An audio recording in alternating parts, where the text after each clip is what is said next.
6번부터 10번까지 같이 한번 읽어볼게요. 남의 허물 꾸짖기 좋아하지 말고 부지런히 자신을 되살펴보라. 만일 이것을 아는 이는 모든 근심이 영원히 사라지리라. 몸이 청정하다는 견해로 행하여 감각기관의 욕구를 못 다스리면, 먹고 마심에 절제하지 못하고 마음이 게으르고 겁약하면 사악함이 그를 쉽게 제압하리라. 마치 바람에 연약한 풀이 넘어지듯이 몸을 부정한 곳으로 모아 능히 모든 감각을 잘 다스리면, 먹고 마심에 절제가 있고 항상 기쁜 마음으로 정진하면 사악함이 그를 어찌할 수 없나니, 마치 큰 산을 바람이 움직이지 못하듯이 마음의 독함을 버리지 못하고 욕심을 따라 여기저기 다니면서 스스로 자신을 다스리지 못하면 그는 법에 알맞지 않느니라. 마음속에 독함을 토해버리고 고요한 마음으로 계율을 생각하여 마음을 항복시켜 다스리면 그는 법 위에 있기 알맞느니라. 오늘 6번부터 보면요. 불호책피 무자성신 여유지차 영멸무한이라고 했습니다. 그래서 이게 한자의 의미 그대로 여기 옆에 한글 풀이가 되어 있는 거예요. 그래서 남의 허물 꾸짖기 좋아하지 말고, 남의 허물을 꾸짖기 좋아하지 말고 부지런히 자신을 되살펴보라. 만일 이것을 안다면 모든 근심이 번뇌가 이제 사라지리라 얘기를 한 겁니다. 허물을 꾸짖는다는 것은 상대방의 어떤 단점을 얘기를 하는 거죠. 그렇죠? 그리고 남의 단점, 1번이 단점이 있어요. 그리고 2번이 이제 탓이 있죠. 탓. 두 가지가 가장 큰 케이스예요. 첫 번째가 이제 나는 뭐 잘못한 거 없고, 항상 상대방의 탓을 보는 거죠. 외부적으로. 그리고 항상 상대방의 단점만 보이는 거예요. 네. 나한테는 관대하고 상대방한테는 관대하지 못하고 자비롭지 못해서 어딜 가나 어떤 그런 허물, 어딜 가나 어떤 단점이 보여서 누군가 이제 집단적으로 같이 있을 때도 마찬가지로 그것을 공유를 합니다. 내가 잘못을 했든 안 했든 간에 그건 중요하지 않아요. 그냥 남의 어떤 허물이나 단점을 보고선 그것을 혼자서만 가만히 있는 게 아니라 그것을 어떤 다른 사람들과 같이 공유를 합니다. 그 사람이 그랬더라. 그 사람이 어쨌더라. 그 사람이 어떤 그런 모습이더라. 그런 것을 마치 또 좋게 포장을 해서 또 공유를 하는 거죠. 자기의 어떤 이간질이 아니다. 나는 이게 악한 어떤 구업이 아니다 하는 것처럼 은근슬쩍 돌려가면서 남들과 그렇게 좀 안 좋은 것을 공유를 합니다. 그게 이제 안 좋다고 얘기를 하는 겁니다. 복부경에서. 그것을 계속 행하다 보면, 그것을 계속 얘기하다 보면 어떻게 안 좋아집니다. 그런 얘기를 하는 거예요.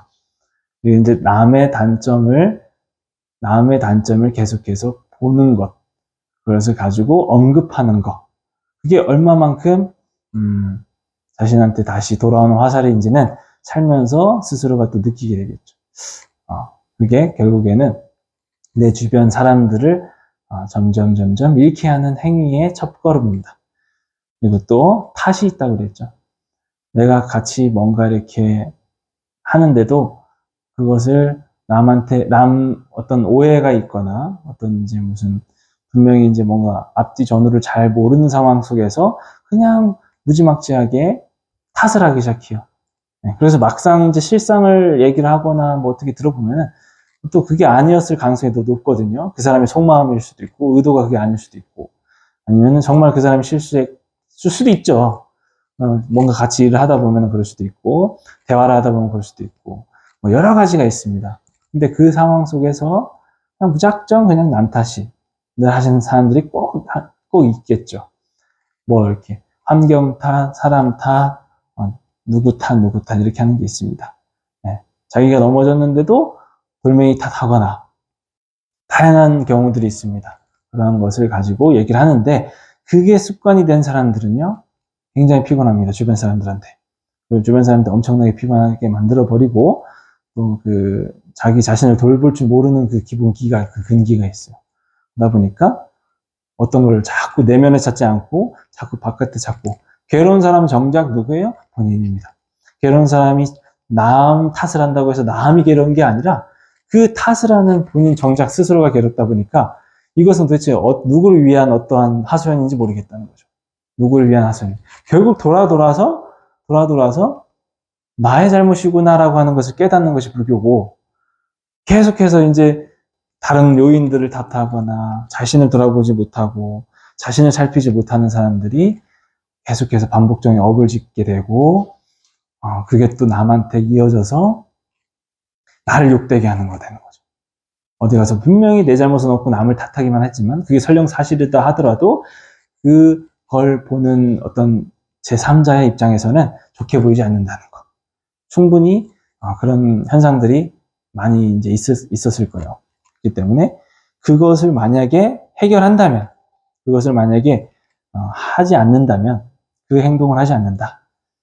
남의 탓이나 남의 단점을 자꾸 이렇게 언급하거나 꾸짖지 않는다면 자연스럽게 어떻게 되죠? 자연스럽게 어디서 잘못됐지라고 하는 것을 다시 한번 생각을 하게 되는 것이 불자의 마음이고, 그것이 나를 되살펴보는 어떤 참된 마음이고 참회의 마음이죠. 그렇게 돼서 만약에 그것을 깨닫게 되는 이는 모든 근심이 영멸무한된다. 영원히 사라진다. 네, 그렇게 얘기를 하고 있는 구절이에요. 그리고 7번 행견신정 불섭재근 음식 부절 만타겁야 위사소재 여풍미초. 이것도 어떻게 보면은 맨 마지막 구절에 비유가 있었죠. 대부분 지금 보면은 뭐뭐 하면 어떻게 된다. 뭐뭐 하면 어떻게 된다. 비유나 어떤 결과, 마지막 문장에서 잘 이렇게 정리가 되어 있어요. 그렇기 때문에 특별히 어떤 설명을 하지 않아도 사실 저희는 이미 이 풀이를 가지고도 많이 이해를 하고 이미 공부가 될 수 있습니다. 하지만 이제 부가 설명하는 거죠. 그래서 몸이 청정하다는 견해로 행한다. 몸이 청정하다는 견해로 행한다. 내가 이것은 어떻게 보면 너무 나의 세상, 내가 보는 세상들이나 나의 어떤 몸이 있죠. 이것을 항상성으로 보는 거죠. 영원한 것처럼 보는 거예요. 실체를 바라보지 못한다라고 보시면 돼요. 사실 이게 계속해서 깨끗한 것이 아닌데 이제 계속해서 깨끗할 것처럼 보고, 더러운 것을 또 깨끗한 것으로 보고, 욕심과 탐욕과 권력, 명예, 재물 이런 것들을 깨끗하게 보고 바람직하다고 보는 거예요. 그것이. 그러니까 이게 이제 몸이 청정하다는 견해가 내 몸이 정말 깨끗하다는 견해라고 하기에는 어려운 부분이 있어요. 저희가 이야기가. 그렇지만 다르게 돌려서 얘기를 하자면 무상함을 얘기를 하는 거죠. 무상함을 깨닫지 못하고 그냥 내 몸이 그냥 무조건 내 몸만 이쁘고 내 얼굴만 이쁘고 이제 이뻐야 되고 이런 것을 얘기하는 겁니다. 내가 건강해야만 하고 내가 이제 명예와 욕심 이런 것들이 다 바람직하고 내가 갖는 것은 다 바람직하고 이러한 견해가 있다면 어떻게 되죠? 감각기관, 우리 안이비설신이의 마음을 통제를 못한다. 욕구를 자연스럽게 못 다스리게 되죠. 왜냐하면 내 생각이, 내 욕심이, 내 탐욕이, 내 재물이, 내 권력이, 내 명예가 올바르다고 생각을 하다 보니까, 또 영원해야 된다고 생각하다 보니까 그게 통제가 안 되는 거예요. 거기에 꽂혀 있거든요. 누가 남들이 뭐라고 바람직하게 얘기를 해도 내가 어느 한 것에 집착해서 내가 꽂혀 있거나 거기에 이제 눈이 멀어 있으면 아무것도 들리지 않는 그런 것도 있어요. 무조건 나는 그걸 해야 되거나 나는 무조건 그걸 해야만 직성이 풀려요. 그리고 나서야 비로소 체득해서 체험하고 그렇게 해서 실수가 나오죠.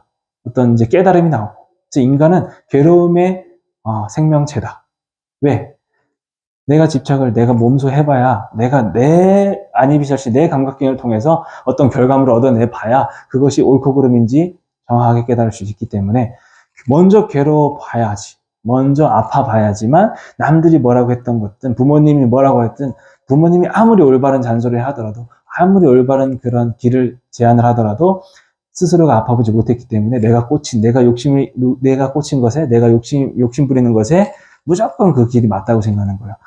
이렇게 해서 스스로가 괴로워봐야 행복이 뭔지 알고 올바른 것이 뭔지 안다 얘기하는 거고. 그래서 이런 견해가 바로 서야 됩니다. 우리는 견해가 바로 서야 되고, 그래서 무조건 맞다라고 보는 것이 아니고 또 무조건 틀리다라고 보는 것이 아니에요. 그것이 지혜의 눈을 가진다면 굉장히 융통성 있게 또 중도의 그런 마음으로서 사물을 보기 시작하죠. 그럴 수도 있구나, 저럴 수도 있구나, 이럴 수도 있구나, 이런 식으로 세 가지의 길이 막 열립니다. 그리고 나서 감각기관의 욕구를 못 다스리게 된다는 것은 저희가 굉장히 큰 아상에 빠져 있을 때, 내가 맞다, 내 욕심이 맞다 이렇게 빠져 있을 때, 그러면 어떻게 되죠?